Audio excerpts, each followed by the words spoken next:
B कट्टो। राजा एक farm house का मालिक है। मोटा ताजा और हंसता बोलता फार्मर। राजा के पास बहुत से जानवर हैं, जैसे मुर्गियां, गाय,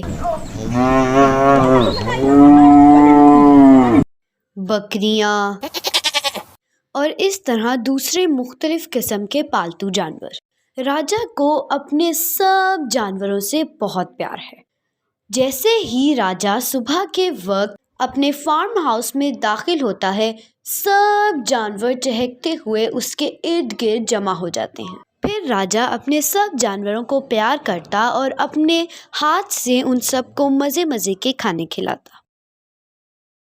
ये है राजा की शरारती मुर्गी, जिसका नाम है कट्टो। बी कट्टो सुबह से फार्म हाउस में होने वाली हलचल के मज़े ले रही है। तभी इधर उधर का जायजा लेते हुए बी कट्टो को एक मकई की बोरी नजर आती है। मकई की बोरी में से कुछ दाने जमीन पर भी बिखरे हुए थे। मकई की बोरी बी कट्टो के दड़बे से कुछ ही फासले पर रखी हुई थी। उसे देखकर तो बी कट्टो के मुंह में पानी भर आया। वो इधर उधर देखने लगी और फिर सोचने लगी, यार इस मकई को कैसे हासिल कर सकते हैं। तभी उसके दिमाग में एक आइडिया आया। उसने बड़ी होशियारी और चालाकी से बाड़ टापी। बी कट्टो इधर उधर देखती हुई आगे बढ़ रही थी कि कोई कुत्ता उसे देख ना ले। तभी उसकी नज़र टॉमी और मोती पर पड़ी, जो सूरज की रोशनी में गहरी नींद सोए हुए थे। वो दबे कदमों आगे बढ़ती चली गई ताकि उसकी कदमों की आवाज़ से टॉमी और मोती उठ ना जाएं। फिर कैसे ना कैसे करके बचती बचाती वो मकई तक पहुंच ही गई। उसने मकई के दाने जो ज़मीन पर गिरे हुए थे उन्हें खाना शुरू किया। उसको तो वो मकई के दाने बहुत पसंद आए। ये मकई कितने मज़े की है, काश राजा हमें रोज़ यही मकई खाने को दे। तभी भी कट्टो को किसी के कदमों की आवाज़ सुनाई दी। उसने डर के जल्दी से इधर उधर अपनी नज़रें दौड़ाईं। तभी उसे पॉली और उसका बच्चा टॉली फार्म हाउस में इधर उधर टहलते नजर आए। उन दोनों को देखकर भी कट्टो डर गई। उसने जल्दी से कहीं छुपने की जगह तलाश की। उसे और तो कुछ ना समझ में आया, जल्दी से एक मकई की बोरी में छुप गई। तभी इधर उधर टहलते हुए पॉली एकदम से रुक गई। उसे किसी की खुशबू आ रही थी। तभी अचानक वो एकदम से मकई की बोरियों की तरफ दौड़ने लगी। उसका बच्चा टॉली भी उसके पीछे पीछे भागना शुरू हुआ।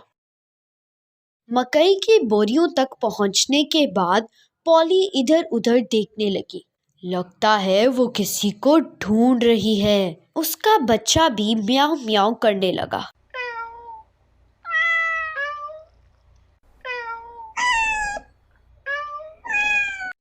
तभी टॉली इधर उधर ढूंढते ढूंढते एक बोरी के आगे रुक गया और उस बोरी को अपने पाँवों से हिलाने लगा।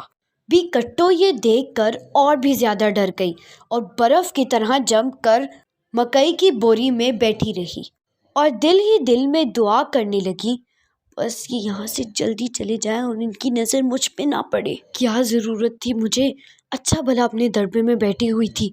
मुझे ही मुसीबत थी जो यहाँ दाने खाने आ गई। अब अगर ये मुझे देख लेगी तो फिर तो मैं गई। तभी एक बोरी के पीछे से सरसराहट की आवाज़ सुनाई दी। पॉली तेजी से मुड़ी। क्या देखती है कि एक बोरी पर इतने सारे मोटे ताज़े चूहे बोरी को कुतर रहे थे। वक्त ज़ाया किए बगैर पॉली और टॉली ने जल्दी से उन चूहों पर हमला कर दिया। चूहे घबरा कर इधर उधर दौड़ने लगे, मगर पॉली और टॉली तो जैसे उनके पीछे हाथ धोकर पड़ गए थे। जैसे ही बिल्ली को मुड़ते देखा, बी कट्टो ने मौका गनीमत समझा और फौरन गोदाम से बाहर की तरफ भागी। बी कट्टो भागती भागती बचती बचाती अपने दड़बे में आकर बैठ गई। अपने घोंसले में वापस आने के बाद और अपने अंडों को देखकर बी कट्टो शुक्र करने लगी, आज तो उन चूहों ने मेरी जान ही बचा ली। ورنہ میں تو ان بلیوں کے ہاتھ گئی تھی۔